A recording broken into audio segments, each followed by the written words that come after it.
and practical tips to help you make more money selling travel. This is the Art of Selling Travel podcast. And here to guide you through it all, your host, Glenda Beagle. Welcome back to another episode. We're going to get things going with a question that came into one of our Facebook groups. And I think it's one that's going to help so many people. Now, we talked about it inside of the Travel Advisor Success Studio, our paid membership, where travel advisors get to come and ask questions, but also too, this particular topic is a huge element to the Curious to Booked program that we have coming up. That's going to be releasing in September.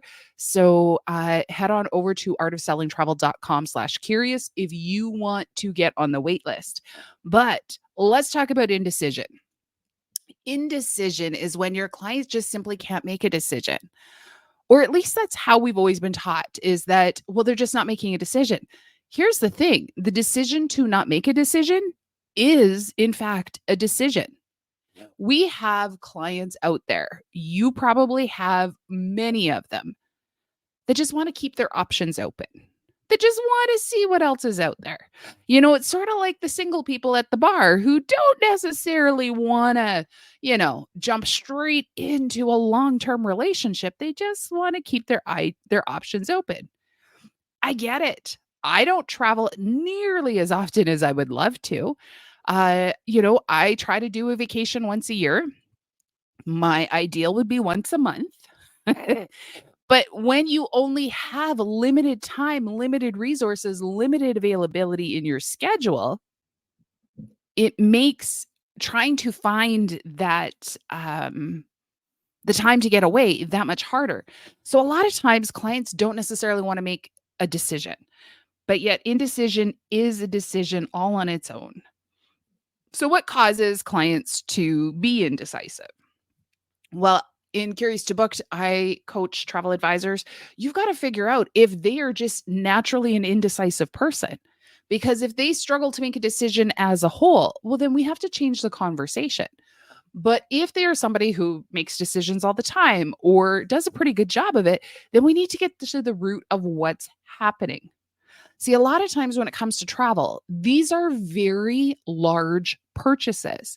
Even if somebody's only spending $1,000 or $2,000 with you, that might be a lot of money to them versus somebody else who's spending $10, $20, $30, $50, $100,000. It might be a lot or it might not be. We don't get to decide what is quote unquote a lot of money to somebody. Let's just assume no matter what stage in life our clients are at, they're spending a lot of their money with you. And so they want to make sure that they're making the right decision. See, having to put that money on the line and commit to it, that's a lot. Because what if there's a better option? What if there's something I missed? What if I just didn't see that? Like, what else is out there? Again, as saying earlier, maybe they just simply don't know how to make a decision. Now, that's also different than a naturally indecisive person. See, sometimes when people can't make a decision, it's because they don't actually understand how the sales process works. They don't know what the next step is. And I know you might be listening and thinking, well, how do you not know what the next step is? I promise you, if you are not explaining this to clients, there is still a gray area out there. We cannot make assumptions at any part of the sales process and just assume our clients know what the next step is. They do this once a year. Maybe this is their first time doing this. See, that's one of the things with the online websites. When you are coming up against an OTA, they have big shiny buttons that say next, next, next, so that your clients always know what the very next step is. When we're working with clients, we need to make sure that they understand what each step of the process is all along the way.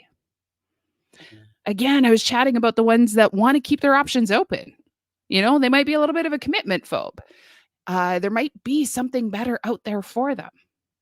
And for some, it's simply the thrill of the hunt. Because once they make that decision, that actually can bring the dopamine down because, oh, I don't get to keep shopping. Now, it's our job as a travel advisor, it's your job as a travel advisor to keep them pumped up. You are, in fact, their hype team. So, how do you handle this? First off, don't give endless options. One of the biggest mistakes that I see with most travel advisors is that the client asks for 5 different destinations, 5 different styles of trips, and travel advisors give 5 different proposals. No. We need to make sure we are having a really in-depth consultation, a really in-depth conversation so that we can go into exactly what they want for this trip. See, when your clients are looking for a multitude of different trip itineraries, different destinations, different travel styles, this is when you need to have a different conversation.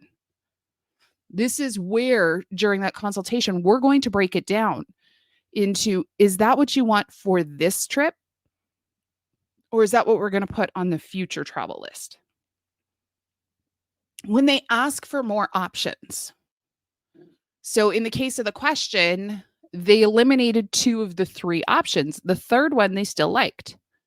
Before we go and do more quoting, before we go and pull together more proposals, the number one question to ask when a client says, but what about this? Say, I can definitely look into that for you. However, I need to know what's missing. What do you mean what's missing? Well, what's missing in what I already proposed for you? Because I could look endlessly, but if I don't understand what's missing, then I'm not going to be able to find you what you're looking for. See, when you put it back to them, it's a pattern disrupt. And it makes them have to rethink about the way that they're looking at it. Because again, all they're doing is, well, what about this? What about that? What about this? They don't have a concept to the amount of work behind the scenes. So it's really easy, if you will, for them just to say, but what about this? So we need to make sure that at all times in your sales process, you are staying as the leader of that process. So ask them what's missing. Find out from them what it is they're looking for. Don't become one of those travel advisors inside of the Facebook groups going, oh my goodness, I've offered them this and this and this and this and this and this, and this is what their criteria is, and this is what their price point is, and I just can't find anything else. That's because you don't crap unicorns. You are not a magical being. Yes, you are a travel advisor, and I do believe that is the closest thing to what you will ever find to a magical being, but you aren't actually one. You can't find what doesn't exist. But more importantly, if you don't know what's missing, you don't know what you're looking for. You have to get them to verbalize what's missing. And I know a lot of times we're going to hear, well, it's the price point. My response to that is always, great, no problem. So is everything else on there that you wanted? Oh, yeah, perfect. In order to lower the price, which of these are you willing to give up? Are we going to give up adult only? Are we going to give up quality? Are we going to give up inclusions? What is it you want to give up in order to get a better price point? Well, I don't want to give up any of it. Well, one or the other has to give. Oh, well, then in that case, I guess I've got more money. Okay. So then, based on that, and based on the fact that you didn't want to give up anything at this property and it wasn't missing anything but the price, how are we now? You will be blown away how often price is not their issue. But yet it's that thing that when they can't verbalize, when they can't pull it together, when they don't have the words for it, it is the first thing that they will kick back as an objection. And very, very rarely is it actually going to be the real objection. The one thing I do want to emphasize is that conversation can't take place in an email. First off, when you email your client a question, they're only going to answer the question they want to answer, which means if you ask them a question that they don't want to answer, they will answer a question you didn't ask. So you need to make sure that those types of conversations are taking place in person, on Zoom, on a phone call, in a place where there's an auditory response. Now, if when they come back, they give you a request that is like a complete 180 from where you were at, then you need to go back and redo the consultation. I, over the years, have redone many consultations, and my consultations were quite in depth. And the reason for that, I will always say to my clients, I think we've missed the mark. I want to go back. I want to save us both some time. So let's go back. Let's just redo, let's just jump back into the consultation real quick and see where that takes us.